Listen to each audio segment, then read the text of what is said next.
CBSE NCERT Mathematics 9th Standard Chapter 1 Number Systems Irrational Numbers Locating Irrational Numbers on Number Line.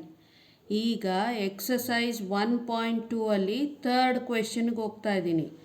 Show how √5 can be represented on the number line.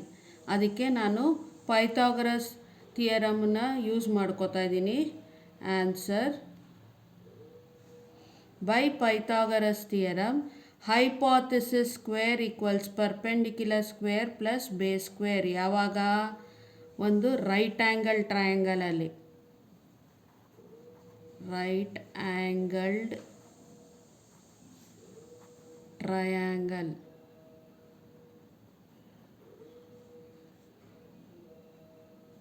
ಇದು ಬರುತ್ತೆ formula. ನಮಗೇನು ಬೇಕು? 5 ಅಲ್ವಾ? So 5ಅಲ್ಲಿ ಒಂದು ತೆಗೀರಿ. ಯಾವಾಗಲೂ ಹೇಳಿದೆ ಅಲ್ಲ, ನಾನು ಇದರಲ್ಲೂ ಹೇಳಿದ್ದೀನಿ ವಿಡಿಯೋಲಿ, ಫಸ್ಟು ಒಂದು ತೆಗೀರಿ ಅಂತ. ಒಂದು ತೆಗೆದ್ರೆ ನಮಗೆ 4 ಮಿಕ್ಕತ್ತೆ. 4 is A perfect square. 2 2s are 4. ಕರೆಕ್ಟಾ? ಇವಾಗ ಸ್ಕ್ವೇರ್ಸ್ ಮಾಡ್ಕೊಳ್ಳೋಣ.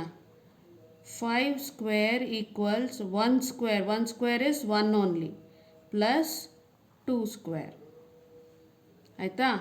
ಈಗ ಲೆಫ್ಟ್ ಸೈಡ್ ಸ್ಕ್ವೇರ್ ತೆಗಿಬೇಕು ಅಂದರೆ ರೈಟ್ ಸೈಡ್ಗೆ ನಮಗೆ ಸ್ಕ್ವೇರ್ ರೂಟ್ ಬರುತ್ತೆ. ಸ್ಕ್ವೇರು ಸ್ಕ್ವೇರ್ ರೂಟ್ ಕ್ಯಾನ್ಸಲ್ ಆಗುತ್ತೆ, ಸ್ಕ್ವೇರು ಸ್ಕ್ವೇರ್ ರೂಟ್ ಕ್ಯಾನ್ಸಲ್ ಆಗುತ್ತೆ. √5 ಈಕ್ವಲ್ಸ್ 1 ಪ್ಲಸ್ 2. ಬೇಸ್ 2 ಪರ್ಪೆಂಡಿಕ್ಯುಲರ್ 1 ತೊಗೊಂಡ್ರೆ ನಮಗೆ √5 ಸಿಗುತ್ತೆ ನಂಬರ್ ಲೈನಲ್ಲಿ. ಸೊ ಇವಾಗ ನಂಬರ್ ಲೈನ್ ಮಾಡೋಣ. Let me take A scale and pencil. ನಾನು ಇಂಚಸ್ ತೊಗೋತಾ ಇದ್ದೀನಿ.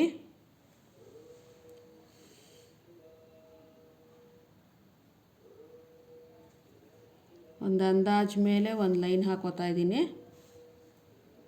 Line is A free flow. ಎರಡು ಕಡೆನೂ ಆ್ಯರೋ ಮಾರ್ಕ್ ಹಾಕಬೇಕು. ಅದನ್ನು ಮರಿಬೇಡಿ ಹಾಕಬೇಕಾದ್ರೆ, ಯಾಕಂದರೆ ನಂಬರ್ ಲೈನ್ ಎಲ್ಲೂ ನಿಂತೋಗಲ್ಲ. ಮಾರ್ಕ್ ಮಾಡ್ಕೋತಾ ಇದ್ದೀನಿ. 1 0 1 2 3 4 ಸಾಕು. 4 ಮಾಡಿಕೊಂಡ್ರು ಸಾಕು. 0 1 2 3 4. ನನಗೆ ಬೇಸ್ಗೆ 2 ಬೇಕು. 2 ಅಲ್ಲಿ ನಾನೊಂದು ಎ ಅಂತ ಹಾಕೋತೀನಿ.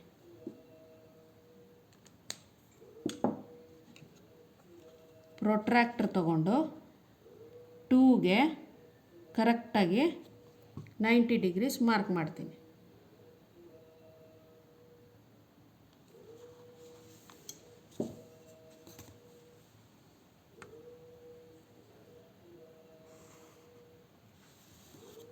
Degrees mark ಮಾಡಿದ್ದಾಯ್ತಲ್ವಾ?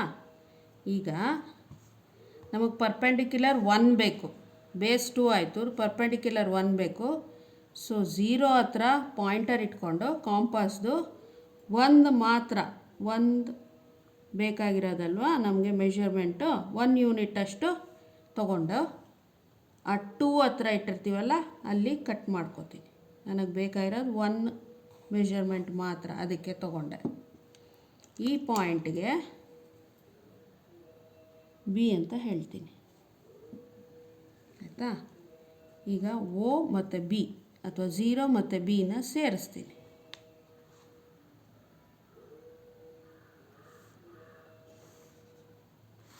ಇದು ನನ್ನ √5. ಆದರೆ ನನಗೆ ಬೇಕಾಗಿರೋದು ನಂಬರ್ ಲೈನ್ ಮೇಲೆ 5 ಬೇಕು. So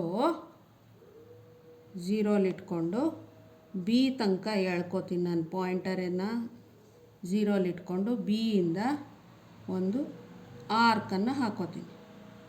arc should cut the number line. Number line ಮೇಲೆ ಎಲ್ಲಿ ಕಟ್ಟಾಗಿದೆಯೋ ಆ ಪಾಯಿಂಟು √5. ಅರ್ಥ ಆಯಿತು ಅಂದ್ಕೊಂಡಿದ್ದೀನಿ ಎಲ್ಲರಿಗೂ. ಈಗ ಸ್ಟೆಪ್ಸ್ ನೋಡ್ಕೊಂಬರೋಣ. ಬೈ ಪೈಥಾಗರಸ್ ಥಿಯರಮ್ 5ಗೆ ಬೇಕಾಗಿದ್ದು √5ಗೆ ಅದನ್ನು ಸ್ಪ್ಲಿಟ್ ಮಾಡಿದ್ರೆ 1 + 4 ಆಗುತ್ತೆ. 1 is A perfect square, 4 is A perfect square. So ನಮ್ಗೆ ಅವಾಗ √5ಗೆ 1 + 3 ಅಂತ ಬಂತು. ಬೇಸು 2 ತೊಗೊಳ್ಳೋಣ, ಪರ್ಪೆಂಡಿಕ್ಯುಲರ್ 1 ತೊಗೊಂಡಿದ್ದೀನಿ. So we got perpendicular 1, base as 2. Draw ಎಲ್ಲ ನಂಬರ್ ಲೈನ್ ಫ್ರಮ್ 0 to 4. ನಿಮ್ಗೆ ಎಷ್ಟು ಬೇಕಾದ್ರೂ ಹಾಕೋಬೋದು. ನಾನು ಒಂದು ಅಂದಾಜು ಮೇಲೆ 4 ತನಕ ಹಾಕ್ಕೊಂಡಿದ್ದೀನಿ.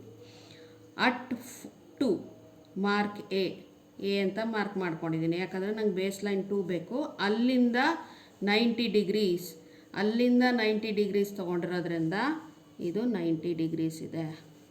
90 ಡಿಗ್ರೀಸ್ ತೊಗೊಂಡಿರೋದ್ರಿಂದ ಕಾಂಪಾಸು ಪ್ರೊಟ್ರಾಕ್ಟರ್ ಯೂಸ್ ಮಾಡಿ 2ಅಲ್ಲಿ ಇಟ್ಕೊಂಡು 90 ಡಿಗ್ರೀಸ್ ಕಟ್ ಮಾಡ್ಕೊಂಡಿದ್ದೀನಿ. ಆಮೇಲೆ ಕಾಂಪಾಸ್ ಯೂಸ್ ಮಾಡಿ 1 ಯೂನಿಟ್ಗಾಗೋ ಅಷ್ಟು ಇದರಲ್ಲಿ ಕಟ್ ಮಾಡಿದಾಗ ನನಗೆ ಬಿ ಪಾಯಿಂಟ್ ಬಂತು. ಆ ಬಿ ಪಾಯಿಂಟನ್ನು ಎ ಬಿ ಜಾಯಿನ್ ಮಾಡಿದೆ. ಒ ಬಿ ಜಾಯಿನ್ ಮಾಡಿದಾಗ ನಂಗೆ √5 ಬಂತು. √5ನ್ನು ಅದು ಮೇಲೆಲ್ಲೋ ನೋಡ್ತಾ ಇದೆ, ನನಗೆ ಬೇಕಾಗಿರೋದು ನಂಬರ್ ಲೈನ್ ಮೇಲೆ. ಸೊ ಕಾಂಪಾಸ್ ಇಟ್ಕೊಂಡು ಪಾಯಿಂಟರ್ನ ಓ ಅಲ್ಲಿಟ್ಕೊಂಡು ಇದನ್ನು ಮೆಷರ್ಮೆಂಟ್ ತೊಗೊಂಡೆ. ಒ ಬಿನ ಮೆಷರ್ಮೆಂಟ್ ತೊಗೊಂಡು ಅಲ್ಲಿಂದ ಒಂದು ಆರ್ಕ್ ಹಾಕೊಂಡಾಗ, ಸರ್ಕಲ್ ಹಾಕೋಕ್ಕೆ ಶುರು ಮಾಡ್ತೀವಲ್ಲ, ಸರ್ಕಲ್ ಸ್ವಲ್ಪ ಪೀಸ್ನ ಆರ್ಕ್ ಅಂತೀವಿ. ಆರ್ಕನ್ನು ಹಾಕ್ಕೊಂಡಾಗ ಅದು ನಂಬರ್ ಲೈನ್ ಕಟ್ಟ ಎಲ್ಲಾಗುತ್ತೋ ಅಲ್ಲಿ √5 ಬರುತ್ತೆ. ನಾನು ಹೇಳ್ಕೊಡೋದು ನಿಮಗೆ ಅರ್ಥ ಆಗಿ ಈಸಿಯಾಗಿ ಮಾಡೋಕ್ಕಾದರೆ ನನ್ನ ಚಾನಲ್ನ ಸಬ್ಸ್ಕ್ರೈಬ್ ಮಾಡಿ. ನಮಸ್ಕಾರ, ಥ್ಯಾಂಕ್ ಯು.